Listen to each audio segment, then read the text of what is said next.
Assalamualaikum warahmatullahi wabarakatuh. Alhamdulillah pada kesempatan kali ini kita dapat melakukan pembelajaran. Mudah-mudahan kita semua selalu dalam keadaan sehat walafiat hingga bisa mengikuti pembelajaran dari awal hingga akhir. Nah, Ibu titip pesan agar kalian selalu menjaga kesehatan kalian, terutama dari segi kebersihan, dan setiap keluar kalian harus menggunakan masker. Itu wajib ya. Nah, pada kesempatan kali ini Ibu akan melanjutkan materi yang minggu kemarin mengenai Monera. Nah, pada kesempatan kali ini Ibu akan menjelaskan mengenai reproduksi, pengendalian, dan peran dalam kehidupan sehari-hari. Nah, sebelum melanjutkan materi, Ibu akan sedikit membahas mengenai materi yang kemarin. Nih, dari gambar ini ada yang masih ingat gak perbedaannya apa? Ayo, ada yang masih ingat? Ya, baik, Ibu akan menjelaskan. Jadi, meskipun keduanya itu termasuk ke dalam golongan sel makhluk hidup, nah, prokariot dan ekariot ini memiliki perbedaan yang mendasar. Nah, secara umum sel ekariot dan prokariot ini lebih kompleks dan memiliki ukuran yang lebih besar. Nah, sedangkan sel prokariot itu tidak. Nah, sementara untuk perbedaan lainnya itu prokariot ini tidak memiliki membran, sedangkan ekariot ini memiliki membran. Nah, selain itu kedua sel ini juga dapat dilihat berdasarkan letak DNA-nya. Nah, sel prokariot ini memiliki DNA yang lebih besar, DNA yang berada di daerah nukleus, sedangkan ekariotik ini DNA-nya itu terletak di nukleus. Nah, perbedaan yang selanjutnya itu terletak pada ada atau tidaknya organel. Nah, pada sel prokariotik ini tidak memiliki organel seperti mitokondria, badan Golgi, dan retikulum endoplasma. Nah, sementara pada sel eukariotik ini memiliki organel seperti mitokondria, badan Golgi, dan retikulum endoplasma. Nah, baik, untuk selanjutnya sebelum ke materi, di sini Ibu akan menyampaikan terlebih dahulu tujuan yang harus dicapai oleh kalian.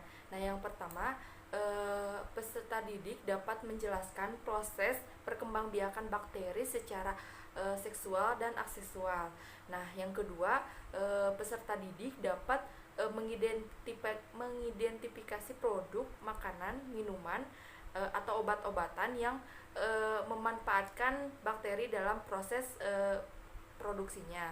Yang selanjutnya dapat melakukan studi literasi tentang spesies bakteri yang terlihat dalam produksinya. Dan yang terakhir, peserta didik dapat membudayakan hidup bersih agar terhindar dari segala macam penyakit yang disebabkan oleh makanan yang tercemar bakteri, seperti itu. Nah, yang selanjutnya langsung ke materi mengenai Monera, yang lebih ke produksi pada Monera itu. Nah, pada reproduksi Monera itu di sini ada reproduksi seksual dan aseksual. Nah, pada reproduksi aseksual di sini ada disebut dengan pembelahan biner. Nah, untuk reproduksi seksualnya itu di sini ada transformasi, transduksi, dan konjugasi. Nah, langsung saja ke yang pertama mengenai reproduksi aseksual. Nah, pada dasarnya atau pada umumnya bakteri itu berkembang biak dengan pembelahan biner. Nah, yang artinya pembelahan itu terjadi secara langsung dari satu sel membelah menjadi dua sel anakan. Nah, bisa dilihat pada gambar di samping. Di sini ada kromosom prokariotik. Nah, kromosom prokariotik ini menduplikasi kromosom yang langsung prosesnya itu proses perkembangan sel, lalu yang akhirnya melakukan pembelahan menjadi dua sel yang sama, yang artinya akan terbentuk dua bagian sel baru yang mempunyai sifat identik dengan induknya. Nah, tujuan dari pembelahan biner ini untuk dapat menghasilkan keturunan atau anakan demi kelangsungan kehidupan dari jenisnya sendiri. Nah, yang selanjutnya yaitu mengenai reproduksi seksual. Nah, reproduksi seksual yang pertama ada transformasi. Nah, transformasi ini merupakan perubahan suatu genotip sel bakteri dengan cara mengambil DNA asing dari lingkungan sekitarnya. Nah, misalnya itu pada bakteri Streptococcus pneumoniae. Mohon maaf. Terus pada transformasi ini materi genetik akan berpindah oleh bakteri secara langsung atau tidak, nah melalui jembatan penghubung. Nah, namun tidak semua bakteri loh yang mampu memindahkan materi genetik secara langsung. Nah, biasanya bakteri yang mampu bertransformasi adalah bakteri yang memproduksi enzim tertentu. Contohnya itu pada Rhizobium, Bacillus, dan yang lainnya. Nah, agar memahami lebih mudah, nah bisa kalian lihat pada gambar ini. Nah, di sini ada sel bakteri dan DNA bebas. Nah, dan yang tengahnya itu kromosom. Nah, misalnya itu DNA itu diambil oleh sel, lalu rekombinasi DNA ke dalam kromosomnya, lalu terbentuklah sel rekombinan dan terbentuklah bakteri-bakteri rekombinan tersebut. Seperti itu. Nah, yang selanjutnya di sini ada transduksi. Nah, transduksi ini pada proses transfer DNA yang disebut dengan transduksi, yang paga ini membawa gen bakteri dari satu sel inang ke sel inang lainnya. Nah, ada dua bentuk transduksi, yaitu transduksi umum dan transduksi khusus. Nah, transduksi umum ini terjadi ketika potongan DNA acak yang dikemas menjadi PAG. Nah, untuk transduksi khusus yaitu proses di mana sekumpulan gen bakteri yang terbatas dipindahkan ke bakteri lain. Nah, keduanya itu dihasilkan dari penyimpanan pada siklus reproduksi paga. Nah, bisa dilihat pada gambar di samping. Nah, di sana ada bakteriofag. Nah, yang pertama itu bakteri diinfeksi oleh virus PAG sehingga virus itu mengandung DNA bakteri tersebut. Nah, terus yang selanjutnya itu pelepasan PAG. Nah, virus PAG itu tersebut kemudian akan menginfeksi bakteri-bakteri lain yang akibatnya terbentuk bakteri baru dengan rekombinasi gen sesuai dengan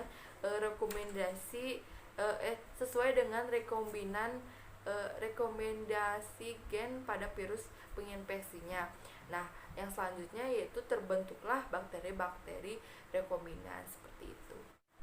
Nah, baik, yang selanjutnya yaitu mengenai konjugasi. Nah, konjugasi ini merupakan transfer langsung materi genetik antara dua sel bakteri yang berhubungan sementara. Nah, konjugasi ini adalah tahapan reproduksi seksual pada bakteri yang ditandai dengan perpindahan materi genetik secara langsung. Nah, perpindahan itu dari satu bakteri ke bakteri lainnya. Nah, melalui jembatan konjugasi. Nah, adapun tahapan yang terjadi dalam konjugasi itu bisa dilihat pada gambar di samping. Nah, di sini yang pertama ada sel bakteri HVR bertemu dengan sel bakteri normal. Nah, terbentuk tabung konjugasi atau terbentuknya struktur jembatan yang menghubungkan antara kedua sel tersebut. Nah, lalu terjadilah perpindahan DNA dan sel HPR tersebut ke sel normal. Lalu yang selanjutnya terjadilah rekombinasi DNA pada sel normal, dan yang terakhir itu kedua sel bakterinya itu berpindah seperti itu. Nah, yang selanjutnya sebelum melanjutkan ke materi, Ibu ingin menanyakan, nah, mengapa sih makanan bisa cepat basi? Terus apa sih yang dapat menyebabkan makanan itu basi? Terus bagaimana bakteri bisa menyebabkan makanan basi? Nah, apa sih pengaruh makanan yang sudah basi bagi kesehatan? Nah, Ibu akan sedikit menjelaskan. Jadi makanan basi itu mengandung banyak bakteri. Nutrisi pada makanan diuraikan oleh bakteri sehingga kualitas makanannya itu menjadi menurun, dan tidak jarang bakteri mengeluarkan toksin yang mengakibatkan sakit perut. Baik, nah, langsung akan dijelaskan lebih lanjut ke slide berikutnya mengenai Monera dan perannya bagi kehidupan. Nah, langsung ke yang selanjutnya. Di sini ada peran bakteri yang menguntungkan terlebih dahulu. Peran bakteri menguntungkan dan perannya. Di sini ada Escherichia coli. Di sini perannya itu membusukkan makanan dan membuatkan vitamin K. Nah, yang selanjutnya ada Rhizobium. Perannya itu sebagai pengikat nitrogen, dan ada Azotobacter, perannya itu sebagai pengikat nitrogen juga sama. Dan yang selanjutnya ada Lactobacillus casei. Di sini itu perannya sebagai pembuatan keju. Terus di sini ada Acetobacter silinum. Nah, perannya itu sebagai pembuatan nata de coco. Di sini ada yang selanjutnya ada Acetobacter, pembuatan alkohol asam cuka. Terus di sini ada Streptomyces grises.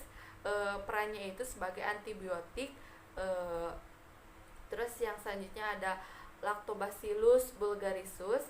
Di sini ada perannya itu sebagai pembuatan yogurt. Dan yang terakhir ada Pseudomonas denitrificans. Nah, perannya itu sebagai pembuatan vitamin B12. Baik, yang selanjutnya di sini ada yang merugikan dan perannya. Di sini ada Mycobacterium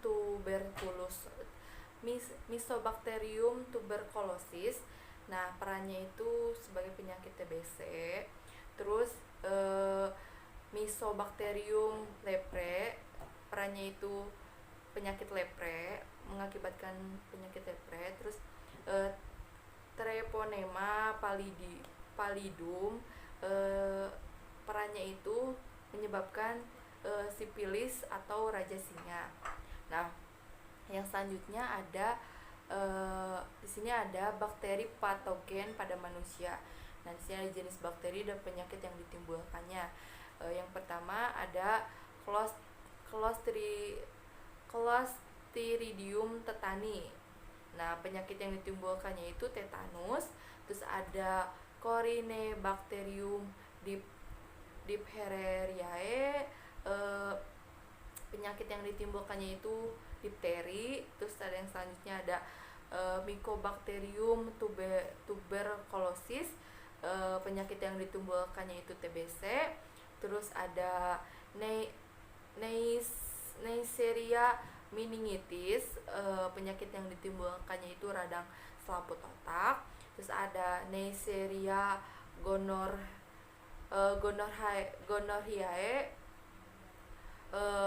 Penyakit yang ditimbulkannya itu kencing nanah.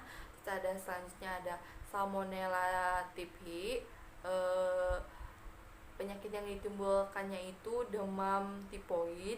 Terus ada Staphylococcus aureus, penyakit yang ditimbulkannya itu bisul. Terus ada Streptococcus pneumoniae, pneumonia, penyakit yang ditimbulkannya itu pneumonia. Terus ada Streptococcus pyogenes, penyakit yang ditimbulkannya itu radang amandel. Terus ada Vibrio chaleare, atau penyakit yang ditimbulkannya itu kolaria. Nah, yang selanjutnya di sini ada tabel bakteri patogen pada hewan. Nah, yang selanjutnya di sini ada bakteri patogen pada hewan, bakteri patogen pada tanaman, dan contoh pada bakteri perusak bahan pangan. Nah, banyak banget di sini. Contohnya itu Bacillus anthracis. Nah, penyakit yang ditimbulkannya itu antraks pada hewan ternak. Nah, untuk yang selanjutnya ada Brucellus abortus. Nah, penyakit yang ditimbulkannya itu Brucellus. Nah, bisa dibaca ya. Terus yang selanjutnya ada bakteri patogen pada tanaman. Contohnya itu ada Agrobacterium tumeposiens.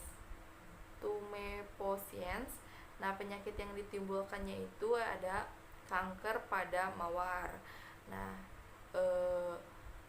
yang selanjutnya ada bakteri perusak bahan pangan. Nah, contohnya itu Clostridium botulinum. Nah, masalah yang ditimbulkannya itu mengeluarkan racun botulin makanan yang kadaluarsa, seperti itu. Nah, bisa dibaca ya. Nah, yang selanjutnya di sini ada peran yang merugikan. Nah, berserta gambar dan contoh-contohnya. Di sini ada Lecanostoch mesenterides. Nah, di sini ada lendir pada makanan basi. Nah, bisa dilihat ya pada gambar tersebut. Contohnya itu pada roti yang membusuk. Terus ada kanker batang tanaman jeruk atau Xanthomonas citri. Nah, di sana bisa dilihat ya pada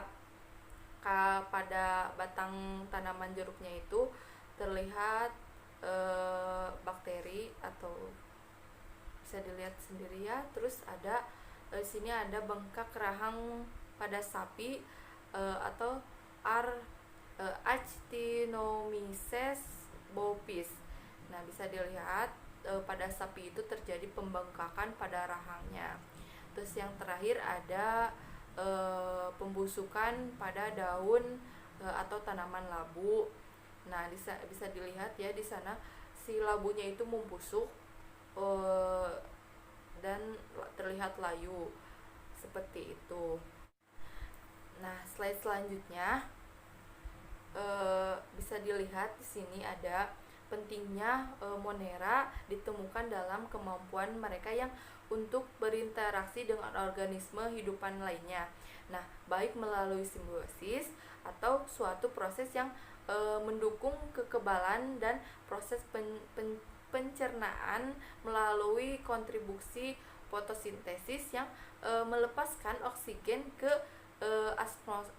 atmosfer atau sebaliknya. Nah, karena kemampuannya itu menyebabkan penyakit dengan tingkat keparahan yang berbeda, seperti itu. Terima kasih, Ibu ucapkan terima kasih. Mohon maaf terdapat banyak kesalahan.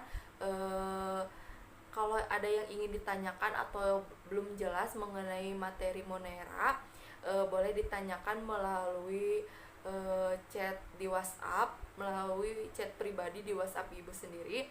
Dan Ibu ucapkan terima kasih. Mohon maaf. Terima kasih. Wassalamualaikum warahmatullahi wabarakatuh.